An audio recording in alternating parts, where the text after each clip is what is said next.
मेरे सभी सम्मानित मदरसा आधुनिकरण शिक्षक साथियों को मेरा नमस्कार। मैं पंकज मिश्रा, मदरसा आधुनिक शिक्षक। दोस्तों, जैसा कि आप जानते हैं कि इस समय मदरसा आधुनिकरण शिक्षकों के संबंध में कोई भी न्यूज हो, कोई भी सूचना हो, कोई भी खबर हो, लोग सुनने को बहुत आतुर रहते हैं, बहुत इच्छुक रहते हैं और उसका इंतजार रहता है। दोस्तों, इसी में कुछ लोग अपना हाथ भी धो रहे हैं, लेकिन उससे नहीं मतलब है। आपको वास्तविकता देखनी है, कैसे क्या करना है, क्या नहीं करना है। और मेरा मकसद केवल एक ही रहता है कि आप तक सूचनाओं का आदान प्रदान होता रहे, कोई भी करे। मैं ये नहीं कहता हूँ कि मैं सबसे बेस्ट हूँ। मैं अपने आप को सबसे निम्न क्वालिटी का वीडियो संदेश बनाने वाला एक छोटा सा अध्यापक समझता हूँ। मैं अपने आप को बहुत बड़ा नहीं समझता। मैं हमेशा दूसरे से सीखता रहता हूँ और मैं कभी किसी को अगर कोई दिशा निर्देश भी अगर दे दिया है, अगर उसने मुझसे पूछा है, मेरी जानकारी है, उसको दे दिया है, तो मैंने उससे कभी कहा नहीं है कि मैंने उसको इतना बड़ा बना दिया या उसको मैंने ये दिशा निर्देश दिया है। ये होना भी नहीं चाहिए दोस्तों, लेकिन ये दुर्भाग्य है। लेकिन कोई बात नहीं, उससे कोई मतलब नहीं होता है दोस्तों। लेकिन इस समय मदरसा आधुनिकरण शिक्षक काफ़ी परेशान है, ये सच्चाई है। और इस परेशानी में उसको कैसे राहत दिलाया जाए, कैसे संतुष्टि मिले और कैसे समस्या का समाधान हो, इस पर बात करनी चाहिए, इसकी खोज होनी चाहिए। और इस पर अगर आपकी खोज बराबर जारी है, इस पर आपका प्रयास बराबर जारी है, तो वो दिन दूर नहीं जब इस समस्या का समाधान निकल आए। दोस्तों, आज एक पोस्ट वायरल हुआ एडेड मदरसा वालों की तरफ से। उसमें उन्होंने सुप्रीम कोर्ट को जो उन्होंने एक संदेश देने का प्रयास किया, उस पर मैं एक ज्यादा नहीं, मुश्किल से 30 सेकंड बात करना चाहता हूं। उन्होंने जो संकेत दिया है, उससे ये समझा जा सकता है कि कहीं ना कहीं मदरसा एडेड मदरसा वाले शिक्षकों को ये टीस जरूर रहेगी कि जो हम मलाई खा रहे थे, काफी हद तक सुप्रीम कोर्ट ने उस पर ब्रेक लगाया है। डिस्क ब्रेक तो नहीं कहा जा सकता है दोस्तों, लेकिन जैसे नॉर्मल ब्रेक होता है उस हिसाब से उसको कहा जा सकता है। अब इसमें कुछ शिक्षक साथियों ने ये भी बताया, खैर उसका पुख्ता सबूत मेरे पास नहीं है, लेकिन अगर ऐसा है तो ये गलत है।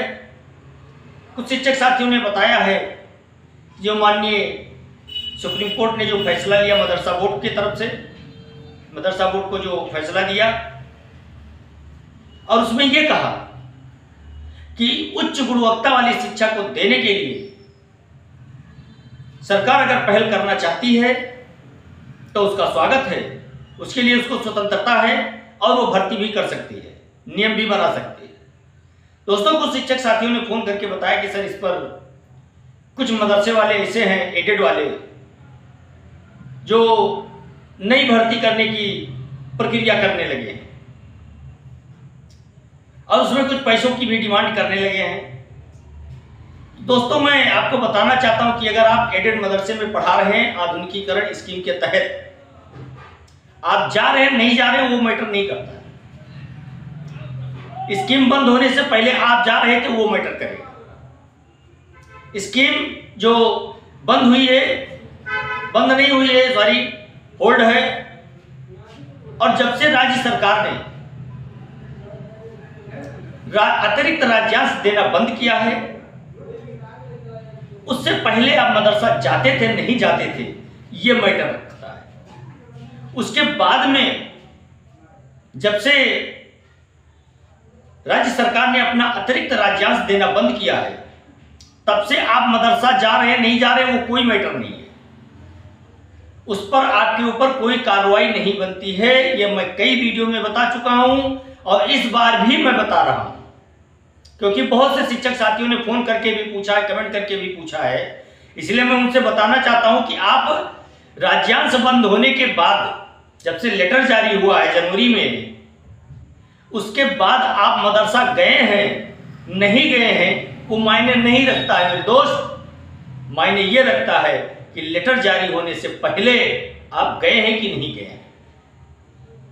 वो काफी कुछ निर्भर करेगा। अगर आप राज्यांश पाते रहे होंगे तो आप मदरसा गए होंगे।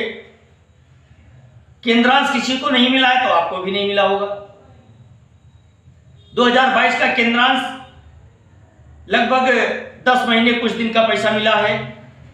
बीए वालों को वो भी 5 महीने 15 दिन का पैसा नहीं मिला है। 5 महीने 12 दिन का पैसा, 5 महीने का पैसा मिला, 5 महीने 12 दिन का पैसा बीए वालों को वो भी अभी नहीं मिला पूरे उत्तर प्रदेश में। और एमए वालों को 10 महीने 12 दिन का पैसा शायद उनको मिला है। 2 किस्त आया है उसका, 2 बार पैसा आया है और दोनों बार उनको पूरा पैसा मिला है। अब जो बीए वालों का पैसा नहीं मिला था उस पैसे का पता भी नहीं लग रहा है। वो पैसा है कहां? शासन स्तर से भेजा गया नहीं भेजा गया। सूचना ऐसी थी कि उसको निदेशालय से भेज दिया गया जिला स्तर पर। जिला स्तर पर जब बात की गई तो जिला स्तर पर यह सूचनाएं मिली कि पैसा नहीं आया है।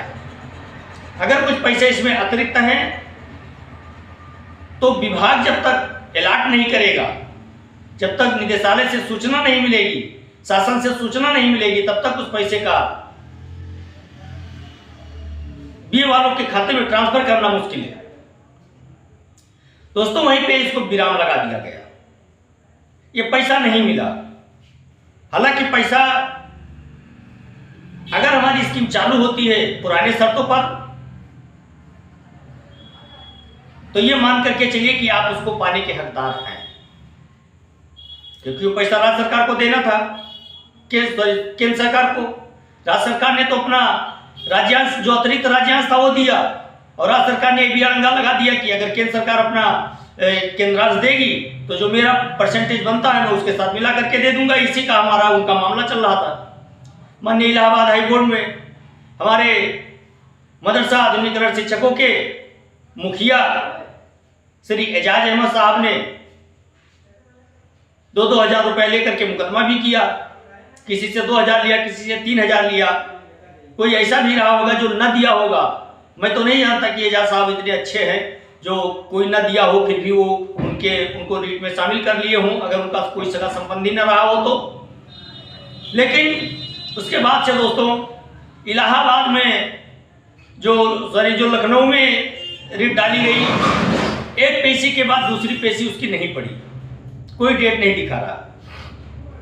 और माननीय इलाहाबाद में जो रीट डाली गई उसमें डिसीजन भी आया और उसमें जो डिसीजन आया वो मदरसा आधुनिकीकरण शिक्षकों के पक्ष में आया और इलाहाबाद हाईकोर्ट ने राज्य सरकार को अपना अंश देने के लिए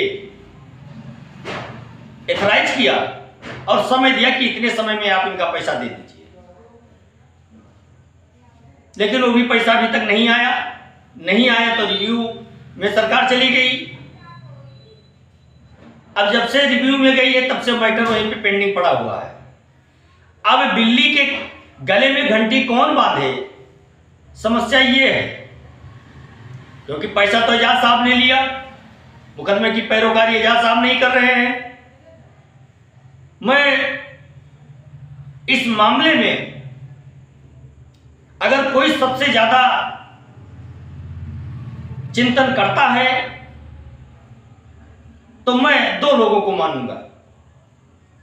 एक एजाज अहमद जौनपुर, उनकी कार्यशैली मुझे बहुत अच्छी लगती है क्योंकि जो वो मुकदमा डालते हैं उसकी बराबर पैरोकारी करते हैं। दोस्तों जो अच्छा कार्य करेगा उसकी सराहना की जाएगी और उन्हीं के मुकदमे को आधार बनाकर एनसीपीसीआर ने माननीय सुप्रीम कोर्ट में एक हलफनामा भी दायर किया था। ये हम लोगों का भी दुर्भाग्य था कि उस पर सुनवाई नहीं हो पाई। माननीय सुप्रीम कोर्ट ने उस पर सुनवाई नहीं किया, सुनने से इनकार कर दिया। यही चीज अगर मदरसा आधुनिकीकरण शिक्षकों की तरफ से डाला गया होता या एडेड मदरसा वाले इसका हवाला दिए होते, अपने वकील से दिलवाए होते, तो आज मदरसा आधुनिकीकरण शिक्षक दर दर की ठोकर खाने को मजबूर ना होता दोस्तों, और एक बढ़िया अच्छा सा फैसला वहां से आता और राज्य सरकार और केंद्र सरकार को मानने के लिए मजबूर होना पड़ता। लेकिन ये हम लोगों का दुर्भाग्य था कि जब पैसे की ठगाई होनी थी तब तक हमने चंदा दिया, और जब उस चंदे से कुछ कार्य होने वाला था तो हमने नहीं दिया दोस्तों। क्योंकि इस समय कोई भी मदरसा आधुनिकीकरण शिक्षक इस हालात में नहीं है कि वो अकेले सुप्रीम कोर्ट में या इलाहाबाद हाई कोर्ट में जा सकता हो, क्योंकि समस्याएं सबके सामने हैं, सबके परिवार हैं, किसी तरह से वो अपने परिवार की जीविका चला रहा है दोस्तों, इसलिए वो अकेले नहीं जा सकता है। मैंने पहल करने की कोशिश की और सोशल मीडिया पर अच्छे अच्छे दावे करने वाले लोग, कमेंट करने वाले लोग, जब इसकी बात आई तो उस पर एक भी कमेंट उन लोगों का नहीं आया दोस्तों। तो ये बताइए, ये सच्चाई है कि पैसा एजाज अहमद साहब को मिला, पैरोकारी उनको करनी चाहिए थी, लेकिन वो नहीं कर रहे हैं। क्यों नहीं कर रहे हैं ये वही बता सकते हैं। ना उनका पोस्ट आ रहा है, ना उनका ऑडियो आ रहा है, ना उनका वीडियो आ रहा है, ना वो कोर्ट जा रहे हैं, फिर वो कर क्या रहे हैं दोस्तों। हम लोगों को बीच धार में छोड़ दिया है। अब वो समय है, मैंने एक बार और वीडियो में कहा था कि जितने लोग रीट में शामिल हैं उन सभी लोगों को मिलकर के और एजाज अहमद साहब से पूछना चाहिए कि मेरे मुकदमे का निष्कर्ष क्या निकला, मुकदमा कहां तक पहुंचा, क्योंकि ये मेरा हक बनता है। मैटर पैसा नहीं मैटर करता है कि आपने कितना दिया, जितनी उस समय की देनदारी थी उतना दिया गया। मायने ये रखता है कि इतना कुछ होने के बावजूद आपने किया क्या, किस लिए हम लोगों को वहां लेके गए। अगर पैरवी नहीं करनी थी तो आप ले क्यों गए, और अगर आप पैरवी नहीं करना चाहते हैं तो एक हलफनामा लगाइए, वो भी सार्वजनिक रूप से, कि आज से हम मदरसा आधुनिकीकरण शिक्षकों का जो मुकदमा लड़ रहे थे वो मुकदमा हम लड़ने में असमर्थ हैं, और अब इसकी पैरोकारी मैं नहीं कर सकता, जिसका मन हो वो करे। ये चीज आप एक छोटा सा वीडियो क्लिप बना करके डाल दीजिए या एक पोस्ट लिख दीजिए, तो हम लोग समझेंगे कि जो मेरा पैरोकार है वो पैरोकारी करने में असमर्थ है, तो इसलिए अब हम लोगों को इसके लिए प्रयास किया जाना चाहिए। आप ना रास्ता छोड़ रहे हैं और ना कुछ कर रहे हैं, आप केवल मदरसा आधुनिकीकरण शिक्षकों के बर्बादी का बैठ करके अपने घर पे तमाशा देख रहे हैं। ऐसा नहीं होना चाहिए, क्योंकि ये बेबस लाचार शिक्षक, इनके दिल से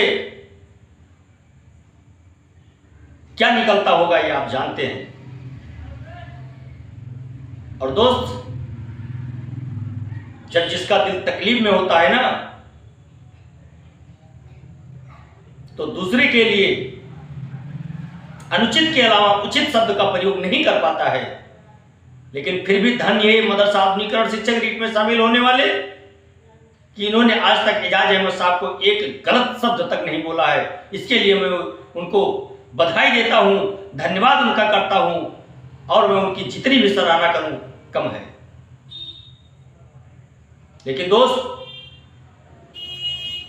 जिस तत्परता के साथ एजाज अहमद जौनपुर, जितेंद्र कुमार दुबे जी मिर्जापुर, इन लोगों ने अपने मुकदमे का बैकअप किया है, अपनी देखभाल की है, उसकी पैरवी की है और बराबर निगरानी करते रहते हैं। इस तरह से अगर किया गया होता तो आज ये मुकदमा सबसे पहले डालने वाले एजाज अहमद साहब हैं, आज ये मुकदमा फाइनल हो गया होता दोस्तों।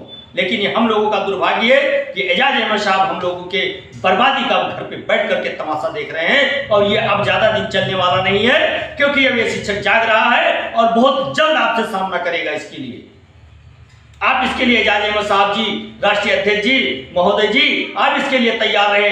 यही मदरसा आधुनिकीकरण शिक्षक आपको सर बोलता है और यही मदरसा आधुनिकीकरण शिक्षक आपके सामने निगाहों से निगाहें मिला करके आपसे सवाल करेगा और आप उसके जवाब नहीं दे पाओगे। वो समय बहुत नजदीक है, वरना अभी भी आपके पास समय है कि आप अभी भी डैमेज कंट्रोल करना चाहते हैं तो कर सकते हैं। अगर नहीं करते हैं तो यही मदरसा आधुनिकीकरण शिक्षक आपके घर पे आएगा, आपके दरवाजे पे खड़ा होगा और कुंडी खड़काएगा।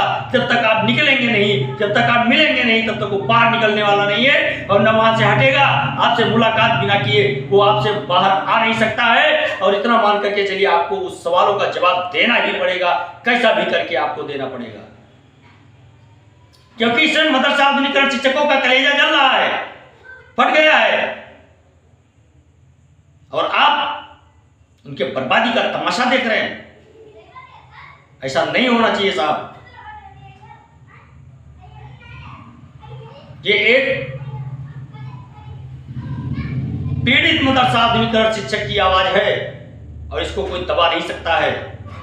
अभी समय है, अगर डैमेज कंट्रोल करना है तो अभी हो सकता है, नहीं करना है तो कोई बात नहीं, उसके आगे अभी बहुत सारे विकल्प हैं और मुकदमे को हम लोग छोड़ेंगे नहीं। अगर आप पैरोकारी नहीं करते हैं तो हम लोग करेंगे, लेकिन उस मुकदमे को हम लोग खत्म नहीं होने देंगे। लेकिन आपका वजूद मदरसा आधुनिकीकरण शिक्षकों के दिलों से जरूर निकल जाएगा। आप जरूर शिक्षक विहीन हो जाओगे, क्योंकि आज तक आपने इन्हीं के बल पर राजनीति किया है और आपको सोचना चाहिए कि जो कुछ भी ऊपर वाले ने आपको दिया है ये इन्हीं शिक्षकों की देन है कि आज आप ऐशो आराम से एसी रूम में घर में बैठ करके इनके बर्बादी का तमाशा देख रहे हैं। दोस्तों, अगर मेरे तरफ से कोई ऐसी भाषा का प्रयोग हुआ हो जो मदरसा आधुनिकीकरण शिक्षकों के मान सम्मान को ठेस पहुंचाया हो, उसके लिए मैं क्षमा प्रार्थी हूं, लेकिन एजाज साहब के लिए क्षमा प्रार्थी मैं बिल्कुल नहीं हूं। आज के लिए बस इतना ही। अगले नए अपडेट के साथ अगले दिन फिर मुलाकात होगी। तब तक के लिए नमस्कार, जय हिंद, जय भारत, भारत माता की जय।